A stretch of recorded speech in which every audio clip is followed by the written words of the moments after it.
평강의 왕. 요한복음 14장 25절에서 27절 말씀입니다. 내가 아직 너희와 함께 있어서 이 말을 너희에게 하였거니와 보혜사 곧 아버지께서 내 이름으로 보내실 성령 그가 너희에게 모든 것을 가르치고 내가 너희에게 말한 모든 것을 생각나게 하리라. 평안을 너희에게 끼치노니 곧 나의 평안을 너희에게 주노라. 내가 너희에게 주는 것은 세상에 주는 것과 같지 아니하니라. 너희는 마음에 근심하지도 말고 두려워하지도 말라. 할렐루야. 우리 하나님께 감사와 영광의 박수 올려드리겠습니다. 축복된 주일 예배에 오신 모든 우리 성도님들, 그리고 온라인 생방송으로 함께 참여하고 계신 모든 국내외 성도분들에게 하나님의 은혜와 평강이 충만하게 임하기를 축원합니다. 우리 함께 기도하시고 하나님 말씀 듣겠습니다. 사랑하는 아버지, 은혜를 감사합니다. 세상이 온통 불안하고 두려움투성이입니다. 그러나 주님의 임재 앞에서, 평강의 왕이신 주님의 임재 안에서 세상이 알 수 없는 평강을 누리기를 원합니다. 부족한 종을 감추시고 오직 우리 주님 홀로 영광 받아 주시옵소서. 예수님 이름으로 기도했습니다. 아멘. 지난주에 이어서 오늘은 예수님의 이름으로 시리즈 12번째 주제인 평강의 왕에 대해서 함께 다뤄보도록 하겠습니다. 제가 큐티 본문 넘기고 나서 지난주에야 알았습니다. 중요한 주제 구절 하나를 빼놓았다는 것을. 그래서 그것을 먼저 읽고 시작하겠습니다. 이사야 9장 6절. 이는 한 아기가 우리에게 낳고 한 아들을 우리에게 주신 바 되었는데 그의 어깨에는 정사를 메었고 그의 이름은 기묘자라, 모사라, 전능하신 하나님이라, 영존하시는 아버지라, 평강의 왕이라 할 것임이라. 이 설교의 제목 평강의 왕이 이 본문에서 왔는데 제가 그만 깜빡 잊고 이 본문을 큐티 주제 구절에서 빼놓았어요. 세상 모든 사람들이 간절히 평화를 원합니다. 그렇게 말은 합니다. 그렇지만 또 세상 모든 사람들이 자기도 모르게 파괴시키고 있는 것이 또 평화입니다. 인류의 역사는 한마디로 전쟁의 역사라고 해도 과언이 아닐 것입니다. 역사학자들에 의하면 단 50년도 지구상에서 완벽한 평화가 유지된 적이 없었다고 합니다. 항상 크고 작은 전쟁이 지구촌 어딘가에는 있었던 거예요. 나라와 나라 사이에, 부족과 부족 사이에, 인종과 인종 사이에, 종교와 종교 사이에, 한 이익 집단과 다른 이익 집단 사이에 무서운 전쟁과 다툼이 끊임없이 일어났습니다. 전쟁이 일어나면 사실 그 전쟁을 일으킨 사람보다 힘없는 백성들에게 그 무서운 전쟁의 피해가 고스란히 떨어지죠. 서로 죽고 죽이고 가족들이 뿔뿔이 흩어지고 평생 피땀 흘려 모은 재산이 잿더미로 변하는 그런 끔찍한 일들이 벌어지는데 모두 자기 잘못이 아니라고 합니다. 상대가 먼저 시작해서 이렇게 되었다고들 하죠. 시대가 바뀌어도 전쟁은 계속되고 있는 것 같습니다. 냉전 시기에는 공산주의가 사라지면 지구상에 평화가 올 줄 알았습니다. 그런데 동구권 공산주의가 몰락한 90년대 초반부터는 이라크, 이스라엘, 버스니아, 루안다가 다 피해 전쟁으로 얼룩져서 고통스러웠습니다. 뉴 밀레니엄 벽두에는 세계 최강대국 미국의 심장에서 터진 9.11 테러로 말미암아 이 세상에서 안전한 곳은 하나도 없다는 사실을 우리가 알게 되었습니다. 후세인 같은 중동의 독재자들이 무너지고 나서 아랍의 봄이 왔죠. 그래서 이 세계 화약고인 중동이 좀 평화로워지나 싶었더니 웬걸 더 무서운 아이시스, 탈레반 같은 또 테러 집단들이 생겨나서 사람들을 공포에 떨게 합니다. 사람들은 나름대로 평화를 갖기 위해서 노력을 많이 했습니다. 유럽에서는 사람들이 서로 싸우는 건 이거 못 배워서 그렇다, 교육시키면 된다. 그래서 르네상스 지식혁명을 통해서 수많은 인텔리들을 양산했죠. 그런데 그 인텔리들로 구성된 서구 유럽 국가들이 20세기의 1차, 2차 세계대전, 인류 역사상 가장 참혹한 전쟁을 일으켰어요. 결국 교육 수준이 높다고 전쟁을 피할 수 있는 것은 아닙니다.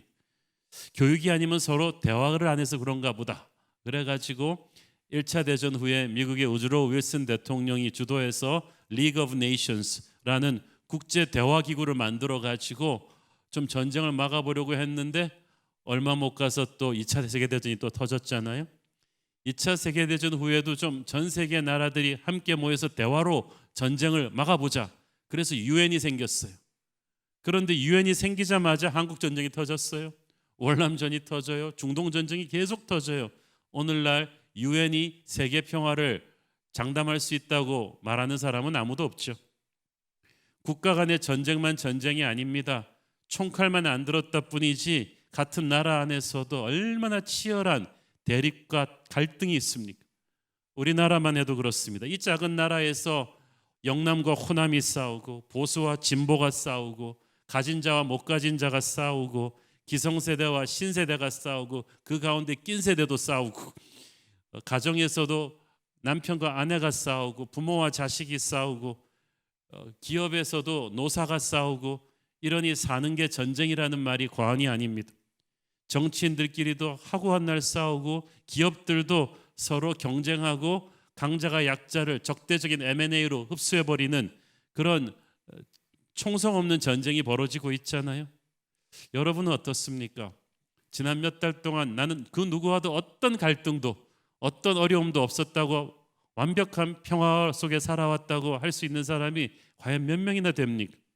그만큼 화평하는 것은 어렵습니다. 인간적인 방법으로 평화를 가져오는 것 정말 어렵습니다. 아까 언급한 유엔 같은 것은 인간적인 방법으로 평화를 가져와 보겠다는 건데 그건 진통제로 암 고치겠다는 것과 똑같은 거예요. 평화를 갖고 오기 위해서는 무엇이 전쟁의 기본 원인인가를 알아야 돼요.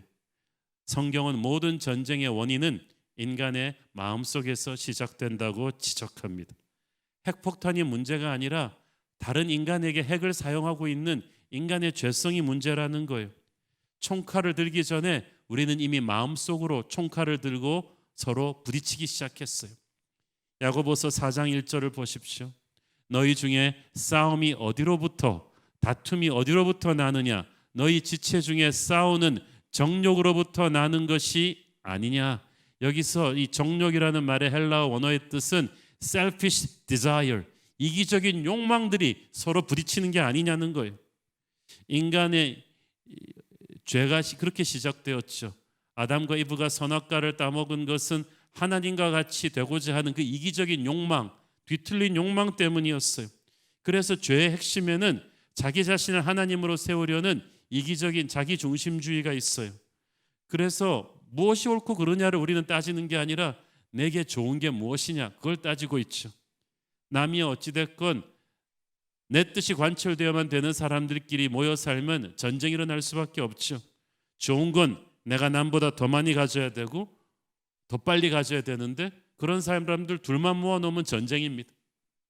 오늘의 본문 요한복음 14장 27절을 보십시오. 시작. 평안을 너희에게 끼치노니 곧 나의 평안을 너희에게 주노라. 내가 너희에게 주는 것은 세상이 주는 것과 같지 아니하니라. 너희는 마음에 근심하지도 말고 두려워하지도 말라. 자, 여기서 잘 보세요. 내가 주는 평안은 세상이 주는 평안과 같지 않다고 했죠. 거기서 우리는 무슨 말을 유추할 수가 있습니까? 세상도 평화를 주긴 준다. 진짜 평화가 아니라서 그렇지 불안한 가짜 평화를 준다요. 아까 제가 말씀드린 유엔 같은 것도 세상이 만든 평화의 도구죠.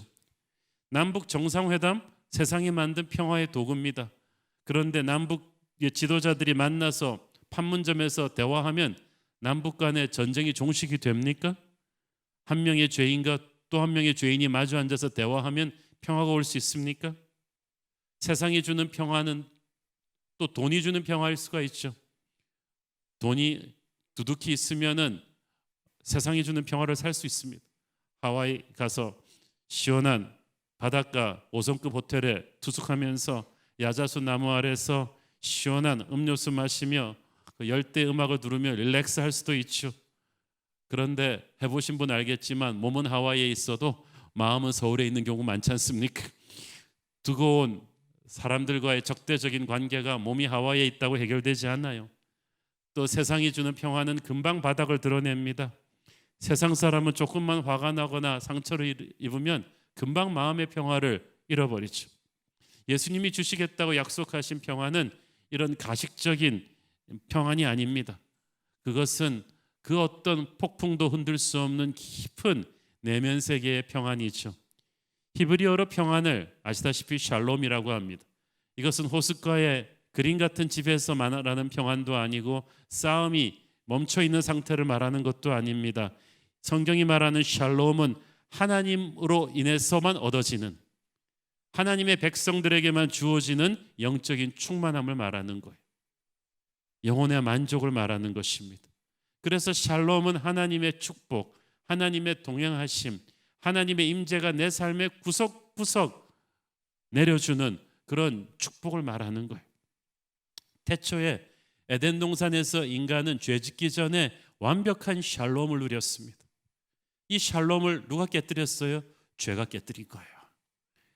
사람이 죄를 지음으로 하나님이 주신 샬롬을 잃어버리면서 평화롭던 하나님과 우리 사이가 전쟁 관계가 되었어요.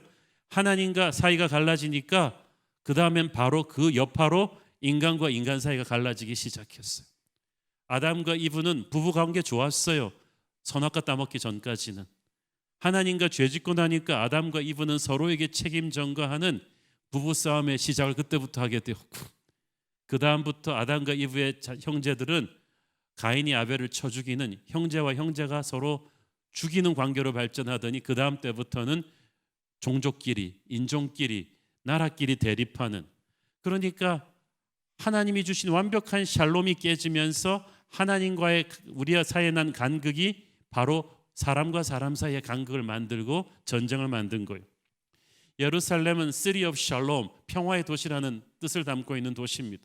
그러나 그 예루살렘의 역사는 평화와는 거리가 멀어요. 끝없는 전쟁과 약탈로 시달렸어요. 왜? 예루살렘 사람들이 솔로몬 이후 제왕들부터 시작해서 평강의 왕이신 하나님을 버리고 우상 숭배하고 죄를 지었기 때문이에요. 성경은 말합니다. 하나님을 버린 악인에게는 결코 샬롬이 없을 것이다. 하나님과의 관계가 무너지면 평화의 도시에서 평화가 사라질 거예요. 그래서 하나님과 화목하는 것이 가장 화급하고 가장 중요한 일입니다. 하나님과 화목하지 못하면 인간은 끊임없이 전쟁 같은 인생을 살 수밖에 없습니다.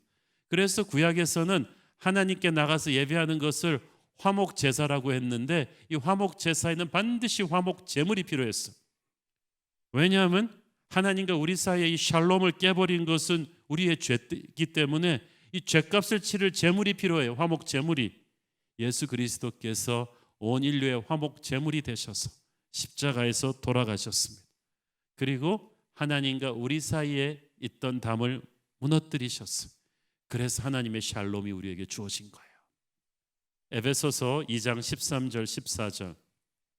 이제는 전에 멀리 있던 너희가 그리스도 예수 안에서 그리스도의 피로 가까워졌느니라. 그는 우리의 화평이신지라. 둘로 하나를 만드사 원수된 것 곧 중간에 막힌 담을 자기 육체로 허시고. 십자가는 하나님과 우리 사이에 부서진 샬롬을 화목케 한 예수님의 희생이었어요. 그 결과로 사람과 사람 사이의 담도 허물어지면서 화평이 온 거예요. 죄인은 자기 자신을 하나님의 자리에 올려놓았기 때문에 하나님과 전쟁 상태에 있는 사람입니다. 하나님과 전쟁 상태니까 다른 사람과도 사이 좋을 수가 없죠. 그런데 우리가 구원받음으로 말미암아 하나님의 샬롬을 회복하고 서로 화목할 수 있는 길이 열린 거예요. 하나님과 화평하는 것은 예배가 회복되는 것입니다. 가정이 늘 싸우고 다툼이 많다, 가정에 예배가 무너져 있어요. 그래서 누구 때문이야, 너 때문이야 이렇게 말하지 말고 가정 구성원 모두가 하나님 앞에서 예배를 회복하기를 바랍니다. 교회가 끊임없이 분열되고 싸운다, 교회 지도자들부터 시작해서 예배가 무너져 있는 거예요. 그래서 너 때문에 우리 교회가 싸우는 거야, 너 때문에 우리 교회가 분열된 거야 이렇게 할 것 없이 우리 각자가 하나님 앞에 나가서 샬롬을 회복해야 되는 것입니다. 바울은 목회 서신에서 항상 은혜와 평강이 너희에게 임할지어다라고 인사했어요. 한 번도 그 순서가 바뀐 적이 없어요. 은혜가 먼저, 평강이 그 다음. 왜냐하면 오직 그리스도의 십자가의 은혜를 전제로 해서 하나님의 평강이 오기 때문이에요. 오늘 아직 십자가의 예수 그리스도를 믿지 않으시는 분이 있다면 믿으시는 결단이 있기를 바랍니다. 그래야 여러분의 마음의 전쟁이 끝날 것입니다. 또 믿으시지만 요즘 십자가의 은혜로부터 멀어져 있는 분이 있다면 요즘 왜 여러분의 마음에 평화가 없는지 해석이 되십니까? 십자가의 앞으로 바짝 가까이 다가오시기를 축원합니다. 그러면 전쟁 같은 여러분 마음속에 하나님의 샬롬이 깃들 것입니다. 하나님의 샬롬을 누리기 위해서 하나님은 십자가에서 예수 그리스도가 돌아가시게 하셨습니다. 그렇다면 이제 우리가 그 샬롬을 누리기 위해서 해야 될 것이 있어요. 골로새서 3장 15절을 읽습니다. 그리스도의 평강이 너희 마음을 주장하게 하라. 너희는 평강을 위하여 한 몸으로 부르심을 받았나니 너희는 또한 감사하는 자가 되라. 자, 영어 성경 앞부분 보세요. Let the peace of Christ rule in your hearts. 그리스도의 평강이 너의 마음을 주장하게 다스리게 하라는 거예요. 우리가 예수님을 구주로 영접했을 때 평강의 주님이 우리 안에 들어오셨어요. 그렇지만 이 들어오신 그리스도를 우리가 우리 삶의 조종간에 앉혀드리고 그가 우리를 다스리게 해야 합니다. 어떤 분은 그리스도께서 우리 안에 들어오셨는데 주인으로 계시지 않고 객으로 계시게끔 하고 조종간에 주님을 앉혀드리지 않고 중요한 일 결정을 자기가 다 해요. 그거는 그리스도의 평강이 너의 마음을 주장하지 못하게 하는 거예요. 그래서 마음에 평안이 없는 것입니다. 사랑하는 여러분, 여러분 삶의 모든 크고 작은 결정들을 그리스도의 손에 맡겨드려야 합니다. 그때부터 그리스도의 평강이 우리를 다스릴 수가 있어요. 이렇게 하기 위해서 첫째, 우리는 기도해야만 합니다. 빌립보서 4장 6절 7절 아무것도 염려하지 말고 다만 모든 일에 기도와 간구로 너희 구할 것을 감사함으로 하나님께 아뢰라. 그리하면 모든 지각에 뛰어난 하나님의 평강이 그리스도 예수 안에서 너희 마음과 생각을 지키시리라. 아무것도 염려하지 말고 감사함으로 기도하라는 거예요. 그냥 기도도 아니고 감사함의 기도가 그리스도의 평강이 나의 마음을 다스리게 하는 첩경입니다. 여러분 수영 배울 때도 보면 자기 몸의 힘을 빼고 물의 힘을 이용하라는 것을 가르쳐 줍니다. 영성의 세계도 마찬가지예요. 나의 힘으로 내 인생을 좀 좌지우지하려는 그 힘을 빼고 그리스도의 손에 온전히 맡겨드리는 것, 그것이 기도예요. 여러분 기도하지 않으면 결코 마음의 평강은 오지 않습니다. 기도 안 하면서 왜 나는 마음의 평강이 없나 의아해하지 마세요. 기도 안 하는데 마음의 평강이 있는 게 그게 이상한 거예요. 여기서 나오잖아요. 우리가 염려하지 않으려면 기도 시간을 늘려야 돼요. 염려가 많아지면 기도가 줄어들어요. 정확하게 반비례하거든요. 기도가 많아져야 기도의 폭이 넓어지고 기도의 깊이가 깊어져야 기도의 빈도가 잦아져야 평강의 왕이신 주님께서 우리 안에 충만하게 역사하실 수 있습니다. 세상에서는 외적인 성공은 이루었지만 마음에는 평강이 없는 사람들이 대부분입니다. 그러니까 겉만 보고 사람들 부러워하지 마십시오. 돈은 많이 벌었지만 늘 마음이 불안하고 두렵다면 그 돈이 무슨 의미가 있겠어요? 높은 자리에 올랐지만 항상 사람들 의심하고 누가 또 나를 뒤에서 배신할까 이런 생각하면서 전전긍긍하고 있다면 그 높은 자리가 무슨 의미가 있습니까? 진짜 성공은 어떤 상황 속에서도 주님이 주시는 평강을 마음에 누리는 것입니다. 예수께서는 세상이 줄 수 없는 평강을 너희에게 준다고 하셨어요. 요한복음 14장 말씀, 이 말씀을 언제 하셨냐면 예수님이 십자가 죽음을 코앞에 두고 하신 말씀이에요. 예수님 자신도 도대체 평강을 누릴 수 없는 상황에서 이 말씀을 하셨어요. 왜? 그의 평강은 made in heaven, 세상이 줄 수 없는 평안이에요. 세상이 이해할 수 없는 평강이에요. 그런데 우리가 기도하면 예수님의 그 평강을 누릴 수 있을 줄 믿습니다. 사랑하는 여러분, 여러분의 기도 생활에 다시 한번 힘을 넣으십시오. 그래야 여러분의 마음의 평강이 회복될 거예요. 둘째로 하나님의 샬롬을 누리려면 말씀으로 충만하셔야 합니다. 이사야서 11장 9절, 내 거룩한 산 모든 곳에서 해됨도 없고 상함도 없을 것이니 이는 물이 바다를 덮음같이 여호와를 아는 지식이 세상에 충만할 것임이니라. 해됨고 상함도 없다는 말은 서로 미워하고 싸우기 때문에 오는 아픔이 없을 것이란 뜻입니다. 왜? 여호와를 아는 지식, 하나님의 말씀이 통치하는 세상이 올 것이기 때문에. 물이 바다를 덮음같이 하나님의 말씀이 세상을 가득 채우면 전쟁은 사라질 것이라는 거예요. 지금은 그렇지는 않죠. 아직도 인간이 만들어낸 이상한 사상들이 너무나 많이 범람하고 있지만 그때가 되면 말씀의 완벽한 통치가 이루어질 것입니다. 그때 평강이 옵니다. 물고기가 물속에서만 생명을 유지하듯이 하나님이 만드신 모든 피조물들도 하나님의 말씀 안에서만 살아날 거예요. 지난주에 우리는 예수님이 말씀이 성육신하신 분임을 배웠죠. 말씀은 단순한 정보가 아니라고 했죠. 말씀을 주실 때 예수님 자신을 주시는 것이라고 했죠. 말씀은 예수님의 임재라고 했죠.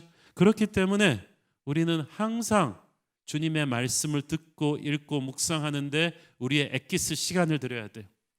가장 프레시하게 깨어있는 시간, 가장 여유 있는 시간, 가장 집중력 좋은 시간에 매일 말씀을 듣고 읽고 묵상하는데 바쳐서 내 영혼에 거룩한 인풋이 충분히 매일 흘러들도록 해야만 합니다. 그래야 마음의 평강이 생겨요.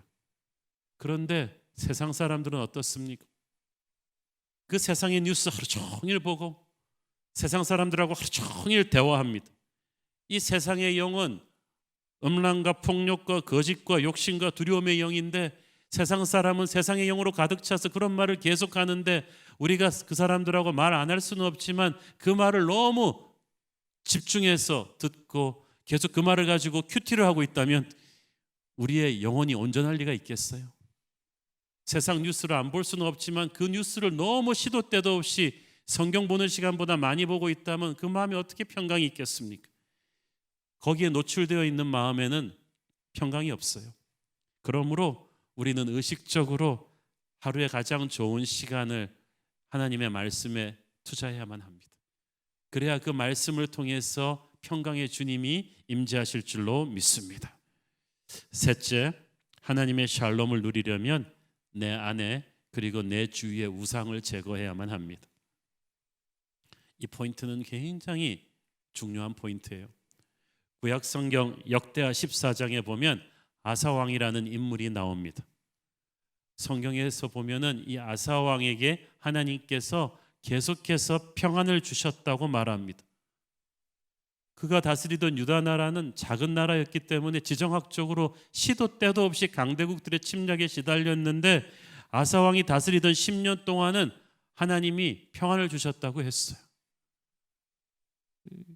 그 놀라운 평안의 비밀을 성경은 이렇게 말하죠. 역대하 14장 7절, 아사가 일찍이 유다 사람에게 이르되 우리가 우리 하나님 여호와를 찾았으므로 이 땅이 아직 우리 앞에 있나니 우리가 이 성읍들을 건축하고 그 주위에 성곽과 망대와 문과 빗장을 만들자.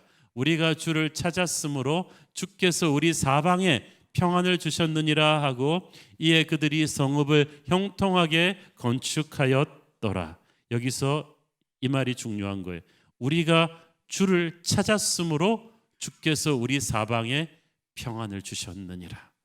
여기서 찾았느니란 말은 그냥 숨바꼭질하듯이 찾다 이런 말이 아니에요. 강렬하게 집중력을 가지고 여호와를 갈망했다는 뜻이에요. 그리고 거기에 방해가 되는 다른 모든 것들을 과감하게 버렸다는 뜻인데 그것이 아사 왕의 우상 숭배 척결 정책에서 보여집니다. 아사 왕의 증조부 솔로몬 때부터 차곡차곡 쌓인 이 우상 숭배의 그 채취는 온 나라에 가득했어요. 이것을 아사 왕이 목숨을 걸고 없애기 시작한 거예요. 그 과정에서 할머니인 태후까지 폐위시켰어요. 왜냐하면 할머니가 이 모든 나라의 우상 숭배의 거의 데모 같은 존재였어요. 아사 왕이 할머니까지 폐위시켜 버렸어요. 그 정도로 무섭게 결심을 하고 우상 숭배와 싸웠어요. 그걸 하고 나니까 하나님께서 아사 왕에게 평안을 주셨어요. 그 어떤 군대로도 지킬 수 없던 나라의 평안을 주신 거예요. 여러분 잘 들으세요. 여러분의 삶 속에 아직도 그 득세하고 있는 강한 우상이 남아 있다면 그것이 남아 있는 한 여러분의 인생에 평안은 없습니다. 정리하셔야 돼요. 하나님 이상으로 사랑하고 집착하고 있는 것, 하나님께 드리는 것 이상의 마음과 시간과 재물을 바치는 것이 다 우상일 수가 있어요. 괜찮은 것도요, 우리의 욕심이 우상으로 만들어요. 크리스찬도 예를 들어서 부동산 가질 수 있죠. 크리스찬도 주식 살 수 있죠. 그렇지만 여러분이 부동산 시세 오르는 거 내리는 거하고 주식 매물 그거 오르고 내리는 것을 하루 바라보는 시간이 여러분의 성경 보는 시간보다 훨씬 길다면 그건 문제가 있는 거죠. 크리스찬도 취미생활 하실 수 있죠. 그렇지만 여러분의 취미생활에 대한 열정과 시간 볼륨이 여러분이 하나님 앞에 드리는 시간보다 훨씬 많다면 그건 문제가 있어요. 크리스찬도 자녀 교육 열심히 하셔야죠. 그렇지만 자녀에 대한 그 교육이 하나님의 뜻대로 이 아이가 키우게 하는 것이 아니라 부모의 못다운 한을 풀고자 하는 집착에 가까운 욕심으로 자녀 교육을 한다면 그건 자녀가 이제 우상이 된 거죠. 그렇다면 그것도 정리가 돼야죠. 여러분 크리스찬도 직장생활, 사업 열심히 하셔야죠. 그렇지만 이게 지나쳐서 일이 우상이 되면 안 되죠. 일에만 너무 빠져드느라고 예배할 시간도 없다, 사업 확장하느라고, 그건 일이 우상인 거죠. 여러분이 사장이라도 그 사업 여러분 거 아닙니다. 하나님 거예요. 그렇죠? 그렇기 때문에 여러분이 다 책임지고 쥐고 다 챙기려고 하지 마세요. 그래서 밤에 잠 못 이루는 거예요. 그래서 마음에 평안이 없는 거예요.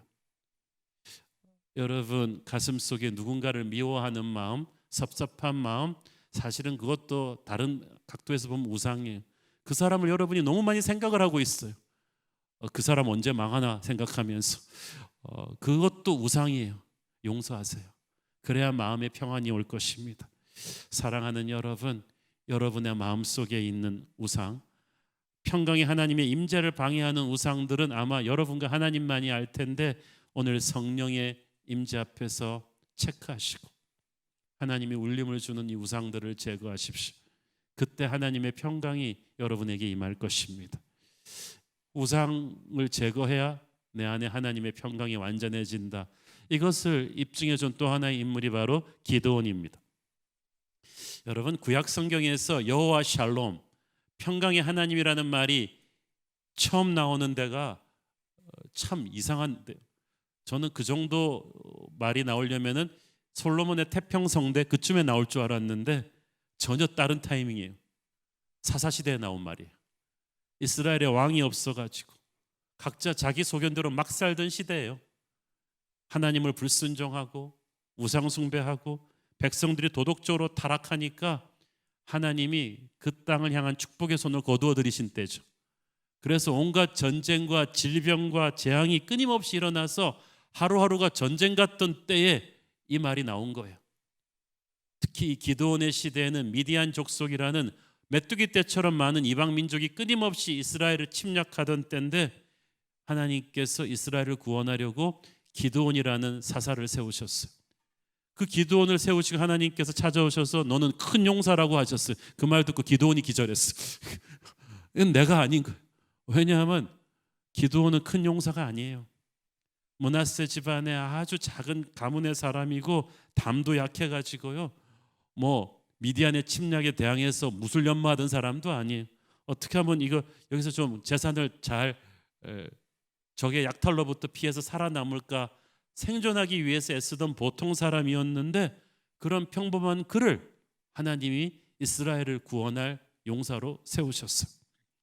하나님의 임재를 체험한 뒤에 미디안과의 큰 전쟁을 앞두고 출정하기 전에 기드온은 여호와께 제사를 드립니다. 여기서 여호와 샬롬이라는 단어가 나와요.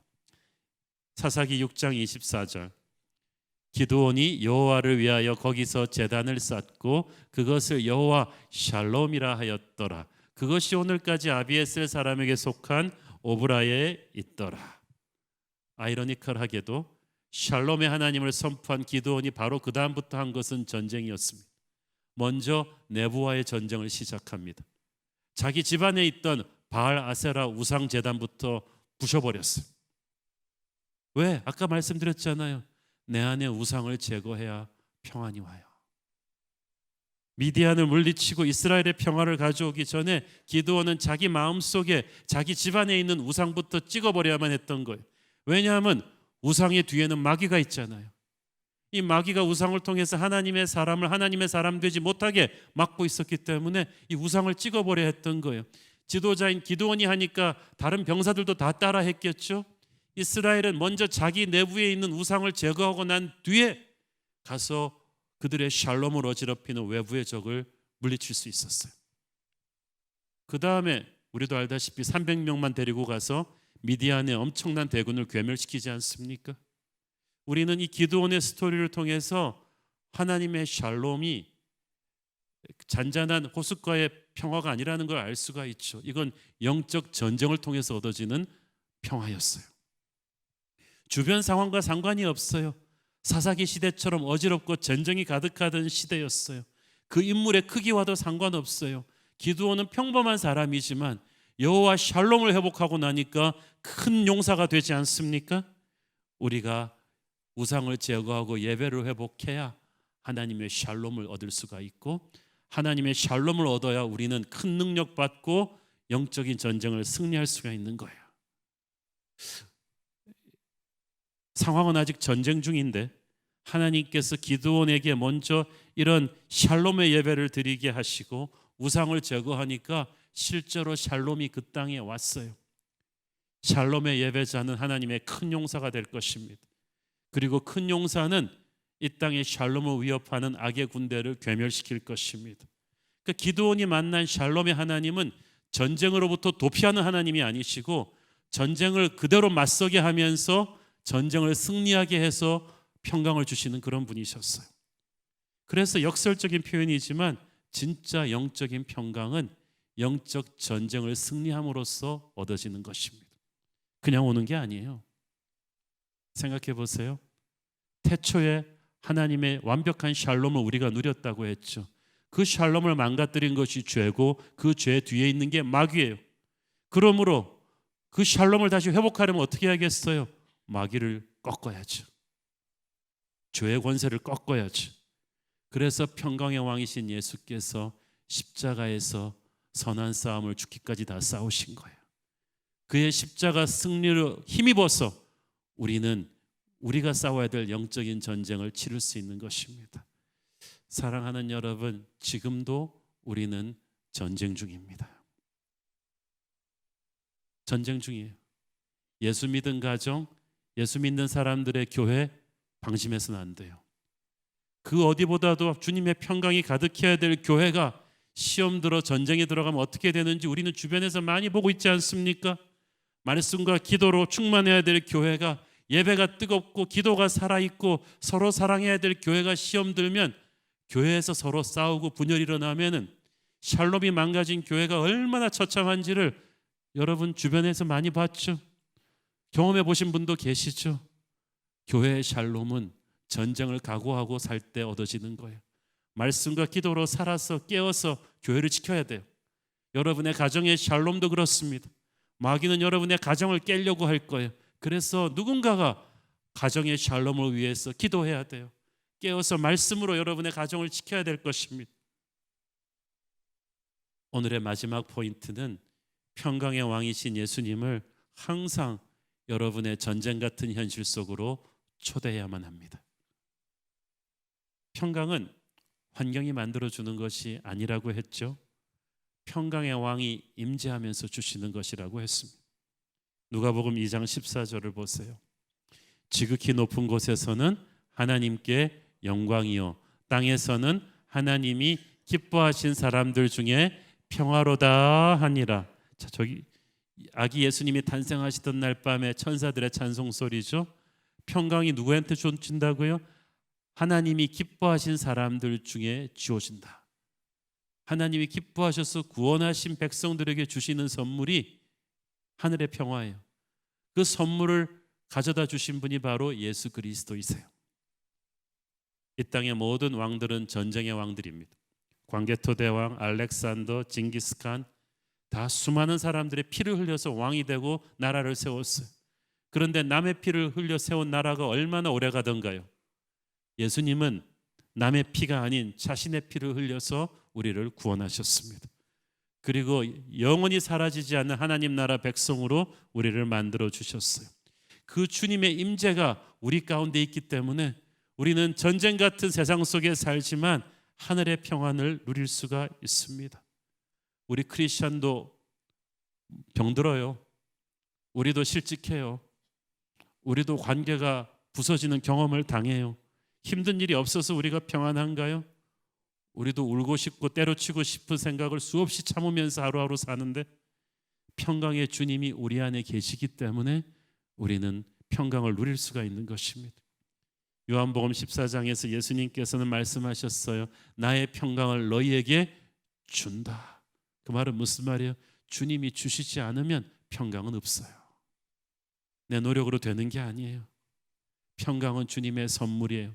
그렇기 때문에 주님의 평강을 원한다면 평강의 근원이신 주님과 우리는 끊임없이 동행해야만 합니다. 끊임없이 교제해야만 돼요. 특히 우리의 힘든 현실 속으로 평강의 주님을 계속해서 초대해 드려야만 돼요. 이 말이 무슨 말이냐면 이런 거예요. 우리는 보통 인생에 예측하지 못한 폭풍이 닥치잖아요.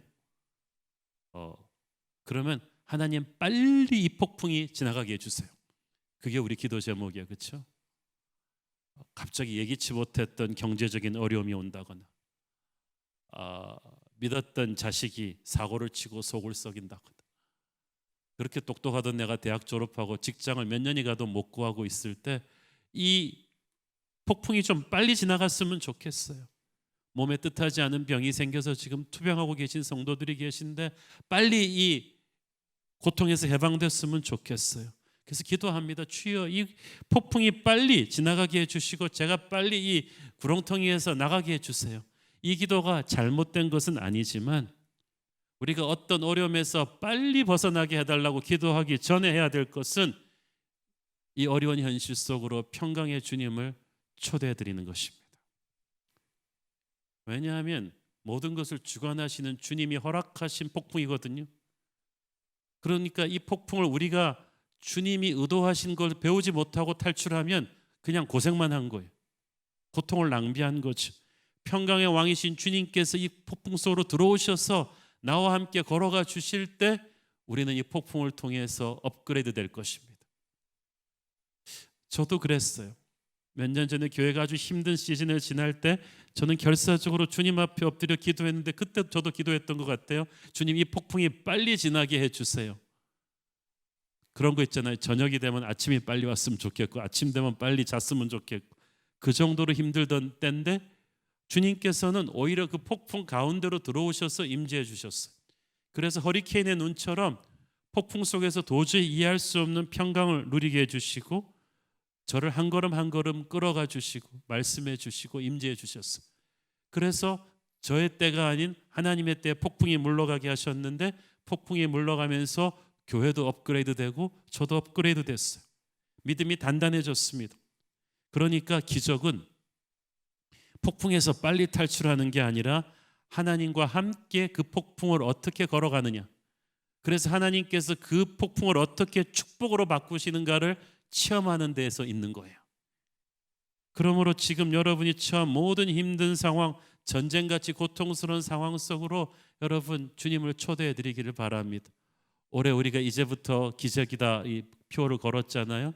근데 많은 사람들이 기적을 원하지만 기적이 있으려면 그 전에 위기가 와야 된다는 걸 몰라요. 여러분 위기가 몰렸고 그 위기를 탈출했으니까 그게 기적이지 아무 일도 없었는데 뭔 기적이에요? 그렇죠? 근데 사람들이 기적은 원하면서 폭풍은 싫다는 거예요. 그 말이 안 되죠. 여러분의 인생에 위기가 왔다. 이것은 기적의 전조입니다. 중요한 거는 평강의 주님의 임재죠. 그래서 여러분 지금 여러분 인생에서 여러분이 원치 않았던 생각지 못했던 폭풍이 오신 분들 잘 들으세요. 지금 생각지도 못했던 병이 지금 발견돼 가지고 병실에 누워서 투병 중이던 성도들 지금 주님 이 병실로 임재해 주십시오라고 기도해 보지 않겠습니까? 주님, 제가 왜 암에 걸렸습니까? 아직 젊고 예수 잘 믿는 제가 왜 암에 걸렸습니까? 빨리 낫게 해주세요라는 기도만 하기 전에, 그러면 화병 걸리세요. 주님, 이 병실로 임재해 주세요. 제 병든 육체 위에 임하여 주세요. 저를 치료하는 의사와 간호사분 위에 함께해 주시고, 옆에 병동에 같이 신음하고 있는 환우들 위해 병원 전체에 평강의 주님을 초대하시는 거예요. 직장에서 동료들과 힘든 관계에 있다면, 아무리 대화로 풀려고 해도 안 풀린다면, 주님, 평강의 주님께서 좀 임재해 주세요. 도대체 대화로 이 오해를 풀 수가 없으니 주님이 임재해 주십시오라고 기도해 보시는 것입니다. 많은 분들이 직장 업무가 바빠서 아침에 가자마자 기도로 하루를 시작하고 싶은데 업무가 쌓여가지고 기도할 시간이 없다고 말합니다. 여러분, 업무를 가지고 기도하시는 거예요. 여러분, 뭐 기도 시간은 뭐 할렐루야 거룩하신 주님이여 그 말만 하는 게 기도 시간입니까? 여러분이 오늘 해야 될 그 브리핑을 가지고, 그 지금 바이오와의 약속을 가지고 전부 다 기도하세요. 그냥 그게 살아있는 기도예요. 그것이 평강의 주님을 여러분의 현실 속으로 초대하는 것입니다. 여러분이 분야가 어떤 것이든 상관없어요. 여러분이 반도체 사업하세요? 설마 여러분이 주님보다 반도체에 대해서 더 잘 알고 있다고 생각하는 건 아니죠. 여러분이 마케팅 하십니까? 설마 주님보다 마케팅을 더 잘한다고 생각하는 건 아니죠. 모든 이름 위에 뛰어나신 주님의 임재를 초대하십시오. 그분은 여러분의 삶의 디테일에 간섭하기를 원하고 도와주기를 원하세요. 면접 보는 직장마다 떨어져서 절망적인 청년들이 있습니다. 평강의 예수님을 여러분의 이력서 위로 초대하십시오. 도와달라고 하세요. 직장 찾으면 교회 잘 다닐게요 하지 말고 지금 교회를 잘 다니세요. 지금 평강의 주님을 초대하세요. 주님은 여러분이 다 풀리고 난 뒤에 여유를 가지고 만날 수 있는 분이 아닙니다. 지금 여러분이 코에 단내가 나도록 힘들 때, 그렇게 눈물 나고 그렇게 외롭고 고통스러울 때 지금 주님이 오실 거예요. 여러분이 초대하셔야 돼요. 내가 빠져있는 구렁텅이에서 빨리 나오는 것보다 더 놀라운 기적은 평강의 주님이 이 구렁텅이 안으로 들어오실 때부터 시작되는 기적입니다. 아직 몸이 아프지만 주님이 찾아오셔서 나를 위로하시고 내 기도를 바꾸시고 인격을 바꾸시고 생각을 바꾸세요. 고난이 끝나지 않았는데 평강의 주님이 오시면서 주는 감사와 눈물이 있어요. 그게 기적이에요. 사랑하는 여러분, 여러분 인생의 모든 전쟁을 혼자 힘으로 다 싸울 필요가 없습니다. 그래서도 안 됩니다. 너무나 벅찬 거예요. 여러분에게는 그렇게 항상 불안해하고 긴장해하고 지쳐있고 밤에 잠 못 이룰 필요가 없어요. 그건 우리가 빨리 고난에서 탈출하려고만 하지 평강의 주님을 고난 속으로 초대해드리지 않기 때문이에요. 주님은 우리의 초대를 기다리고 계십니다. 사랑하는 여러분, 여러분 혼자 그렇게 울고 여러분 혼자 그 문제 싸매 가지고 쩔쩔매고 있지 마세요. 오늘 평강의 주님이 여러분 안에 들어오셔서 그 문제 임재하시고 안수하시고 축복하시기를 원하십니다. 그것을 여러분이 체험하면 정금같이 연단되어서 전쟁 같은 여러분의 상황 속에서도 하늘의 평안을 누리게 될 것입니다. 아무것도 두려워하지 마십시오. 기도하겠습니다. 사랑하는 아버지, 은혜를 감사합니다. 전쟁 같은 현실 속에서 어찌할 바를 몰라 마음을 추스리고 지치고 낭망하고 불안한 마음의 평강을 잃어버린 성도들을 위해 기도합니다. 오늘 평강의 왕이신 주님께서 임재하여 주셔서 우리 안에 우상을 제거하시고 온전히 하늘의 평안으로 채워 주옵소서. 예수님 이름으로 기도했습니다. 아멘.